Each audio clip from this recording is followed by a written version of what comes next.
Welcome everybody to our Pennsylvania College of Technology water wall boiler tubing fit up and welding demonstration.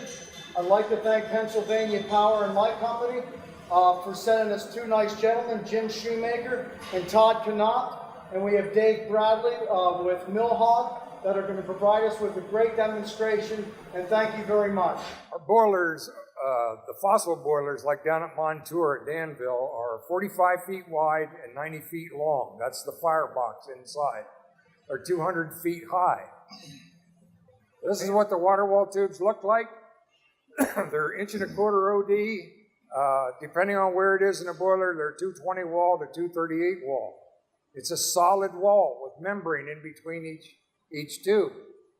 The fire is 2,000 degrees, and the fire actually has 13 pounds of pressure. If you get a leak in the water wall, you've got fire coming through to the outside, and you melt everything that's on the outside. Because it's a solid wall, one welder's on the outside, the other welder's on the inside of the boiler. Usually on a forced outage, the guy that's on the inside of the boiler is on a scaffold that actually hangs down from cables. You go in on top on the elevation 9, you ride this thing down for maybe 20 minutes to get down to where the welding is. And then as you weld these tubes, you don't have room to get around the thing. So you actually have to help each other. He'll hold the wire. What we're going to do is do one heliarc joint, and then we'll do one stick joint, and then somebody else can do a couple of heliarc joints. But we got to talk to each other. There's going to be times when I'm doing that heliarc that I can't see what I'm doing. And I got to talk to him, and he'll tell me up, down, whatever I need to do. And when I get it welded through far enough for him to pick up, he'll let me know. Same way on the stick. On the stick, we have two whips hooked to one lead here.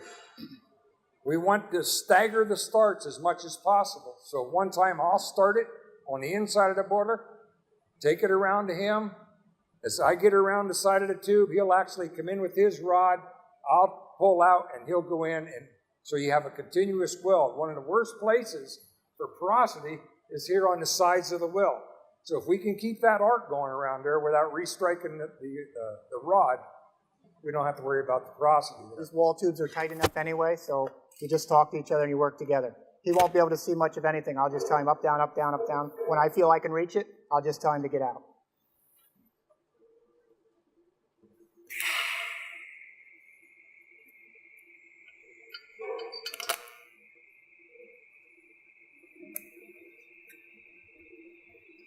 Keep coming.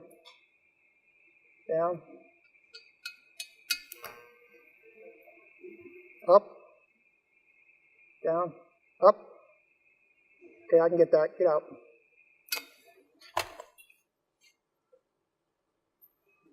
Okay, here we go. Good.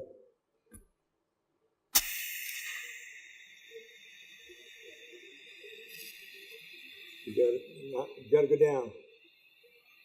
Up and down. You got it. It's good inside.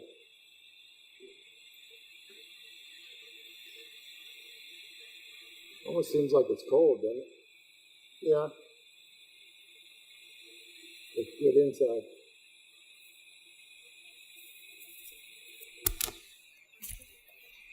As he's welding, I'm looking through the joint too to see if it's breaking down the edges. What we do is every welding team, we x-ray 10% of their joints. If we find a welding team that's starting to have a lot of problems, we do a lot more x-ray. Here we go. Good.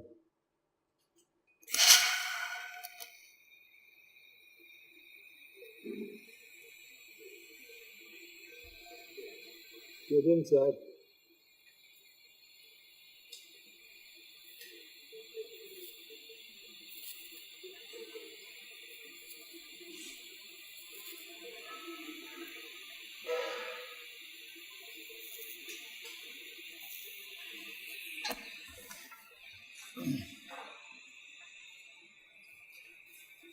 You want me to come towards you, or can you get it? No, I can do it. Okay.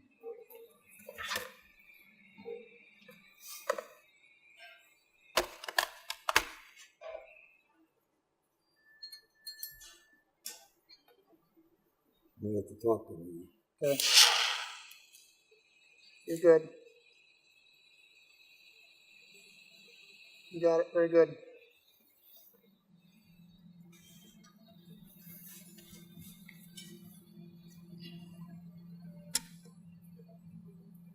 Joint's tighter, that's why it seems colder.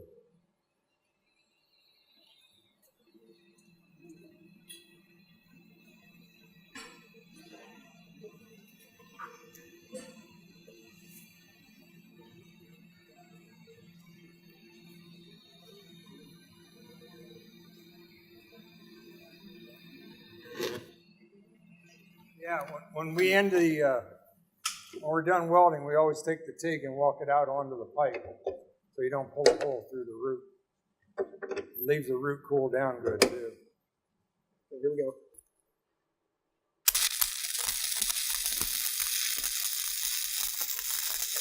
Come out.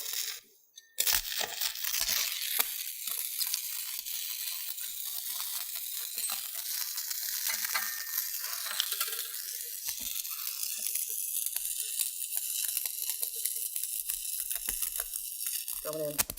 Gotcha.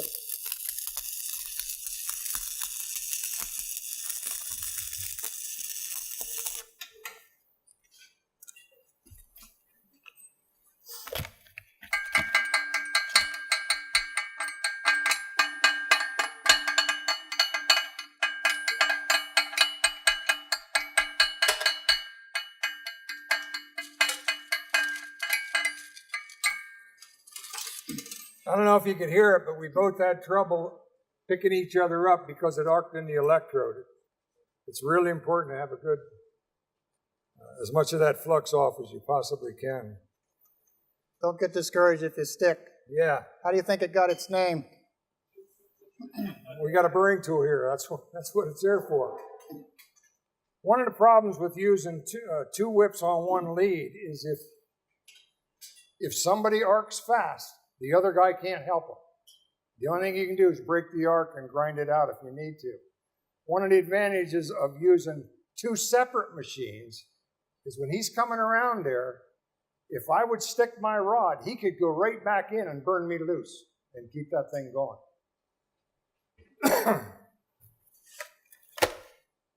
Mm-hmm.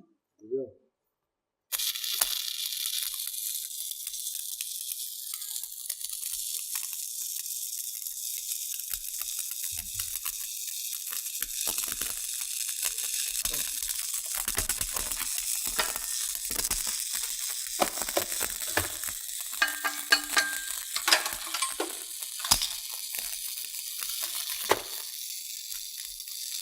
Come in, get out.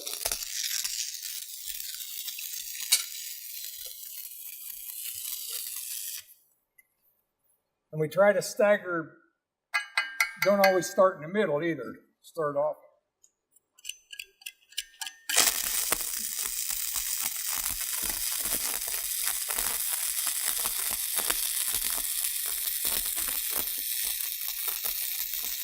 Get out.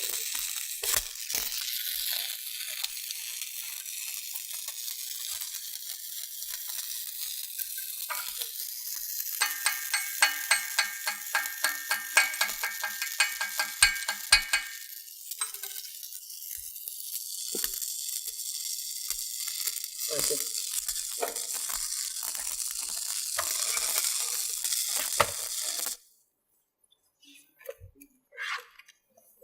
Yeah. You okay with that? Yep. Ready? Mm-hmm. Easy go.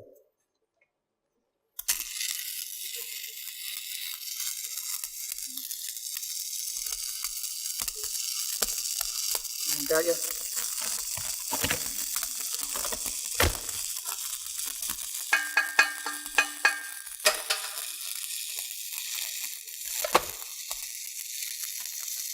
Got it? Yeah.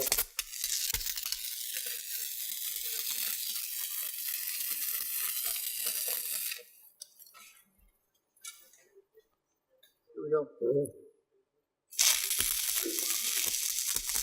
Got it?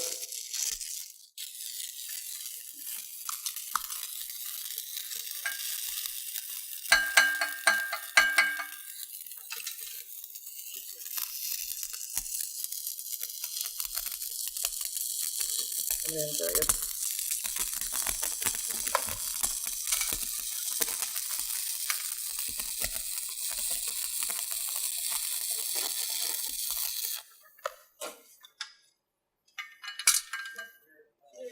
Ready? Mm-hmm. Here you go.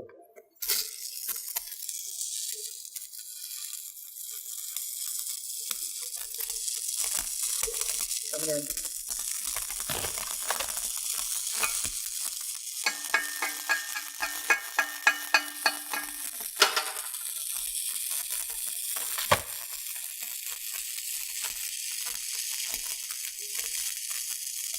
Got it, got it.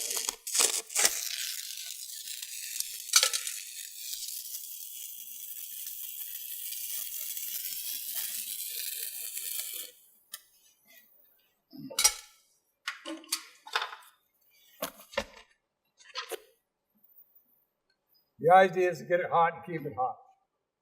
The hotter it is, the less ferocity you have. Here's the other drawback. You can see how cherry red it is when we're done. When we actually do this in the field, we start with a 400-degree preheat, so it's already cooking when you start. 250 to 400, depending on the procedure. Usually you have a welding partner that you like, and you guys get to the point where you actually know what each other's thinking, and it just works so well. The whole idea is this boiler is 90 feet wide, and you don't want it to shrink. Every time you weld something, first thing it wants to do is expand. After expansion's over, it's always going to shrink more than it originally expanded. We have had cases where we've actually shrunk the boiler a couple inches and broke buck stays because we didn't have good fits on this membrane. So we want it as tight as we can. We want as little heat input into that area as we can. So we've tried welding downhand with flux core. It ended up being too thin of a weld. We tried it downhand with stick, same thing. So now what we do is weld it vertical up, one pass, either stick or flux core. And that gives us the least amount of shrinking. All right, first of all, I'd like to thank Tim and Jim for inviting me down here. I'm from Esco Tool. We are a company up in Medfield, Massachusetts, that moved recently to Holliston, right down the street in Massachusetts, to a bigger location. We made our success by listening to the guys in the field to tell us what they needed. And then we go back to the drawing board, design, engineer, test, market, rent, or manufacture in Holliston, and then either rent or sell this equipment to the boilermakers and contractors in the region and in the world to help them get this job done faster. Because at PP&L, if the boiler's down, they're not making electricity, they're not making money, and there's somebody there waiting for the lights to go on. Rip apart this boiler, take apart all different sections, and put it back together. I believe at Martins Creek, one of their plants, they got about 5,000 welds to do during that period of time. On other occasions, they'll have a single leak within a tube. They'll want to be able to cut that one out and then repair it, just the one, with the equipment. So we have to make sure that with that wall that he's talking about, that we can get in, get the weld prep, so that he can perform that weld in a timely fashion. The whole key to what we provide for the welders is a very accurate weld prep so that they can help pass the x-ray. Better the prep, more consistent the weld. So we're going to show you this air-powered saw. Basically a chop saw we set up on a track that can run across the boiler. We take this saw off, we can mount it on this piece of track here, which is also a membrane wheel, and we'll slice the membrane to give them access to perform their welding operation, because they need that opening on that full wall tube. The key to this is consistency. If we can consistently make that slice cut to a location where they know the other mating piece is going to be in place, they have that much less weld prep to do, that much less grinding to do, that much less cutting to do. So what we want to do is accurately locate this saw where they want to have that cut. Maybe a couple 16ths, maybe a 32nd. If they make that thing a 1/4 inch heavy, they got to mill all that back, and then they got to measure the other side accurately and put all that fit together. So the goal is to be accurate.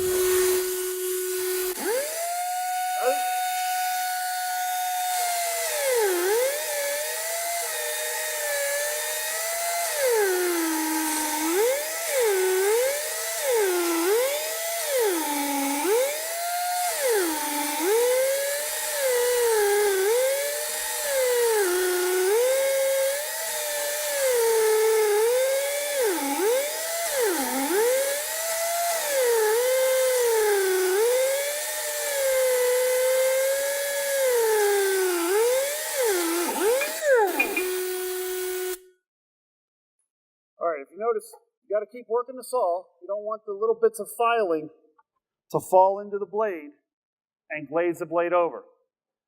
The way the track is set up, it makes it real easy to move the saw and keep the saw moving. If you just lay on it like you're doing a chop saw, all those metal filings will melt themselves into the blade. You'll stop throwing sparks, and you won't accomplish the task. Instead of taking a couple minutes to cut off a piece, take it forever. No boss gets happy at that point. Then all that happens is this slides off. We've mounted up on that piece right there, and then it would come down in this direction with that bigger membrane wheel.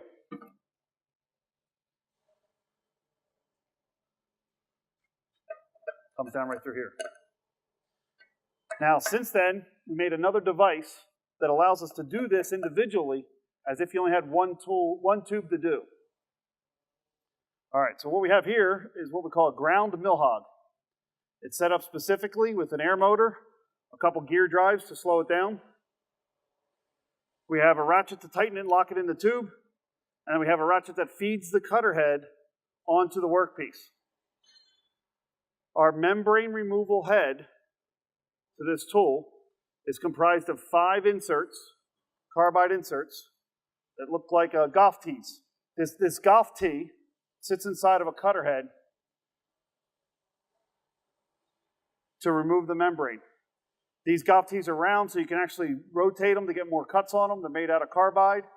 And the cool part about this is, like he was talking about speed, time, and you're working 12 hours a day.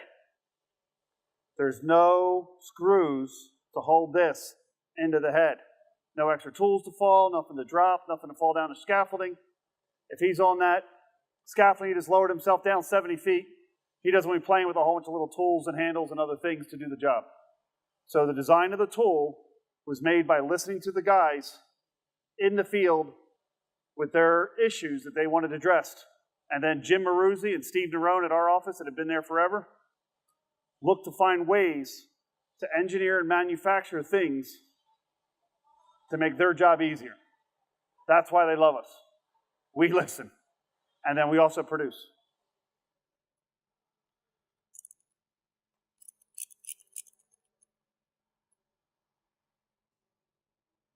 As I'm tightening it up, it tends to pull itself in. I just got to keep an eye on it so I don't run into the boiler tube itself.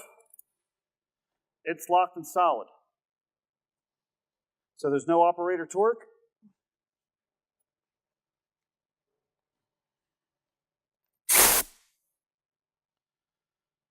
All right.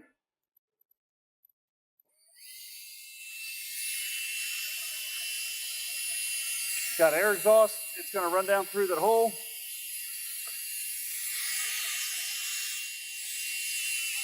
And I'm just going to feed it. One of the great things the Boilermakers wanted was a little feedback. So they know how hard to push, how hard to pull, and when they're cutting.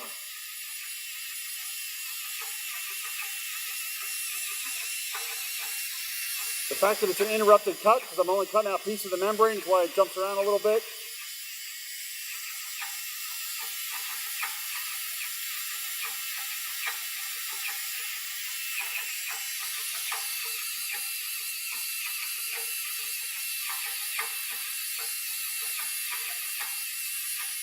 Okay. I'm going to stop there for a second so everybody can take a quick peek at what I did to get started on where I'm at.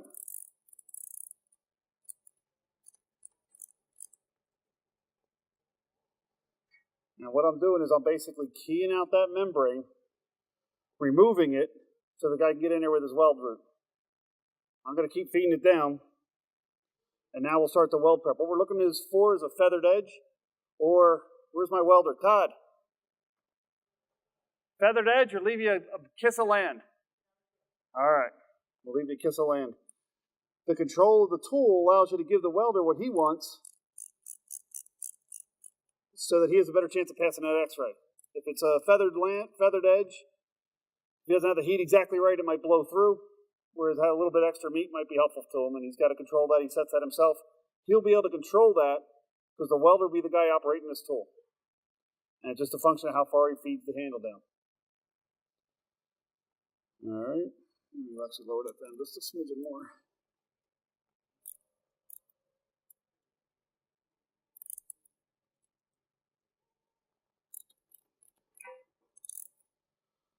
All right.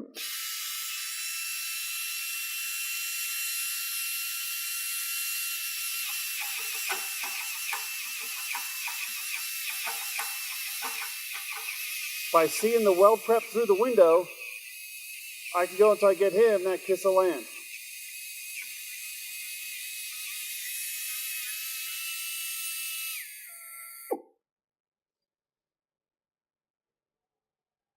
Every 32nd? Less? Oh, man. It's good to have a good welder. Makes the guy look good. And there you go, you're done. So you can move to the next one. Now the beauty of this tool and the Millhog company is by, again, listening to the customers, defining what you need, designing it, engineering it, prototyping, manufacturing it, and getting out to the customer that it's going to survive. This tool fits in between that ABB Alstom boiler. It's one of the few tools on the market, if not the only tool on the market, that allows you to actually fit inside of that process. So he can do an individual tube without having to do any more welding than he needs. So you don't have to take out 3 tubes to do 2 repairs. So that's the beauty of that ground Millhog. That's it, man. Pretty straightforward. Do it 5,000 more times and you're set. Now, Jim will tell you, as many of the guys, if you're doing an individual tube, maybe you can get away with this. But if you're going to try to fit these tubes up from new to old and different manufacturers over different decades, that he might have to slice this extra with a plasma, cut it with a wafer wheel or a saw, or put our big wafer wheel on the saw and slice that down a couple inches to give him some wiggle room to move it into place to get that perfect fit up. We're really leaning towards helping the Boilermaker get a perfect fit so he can make that perfect weld.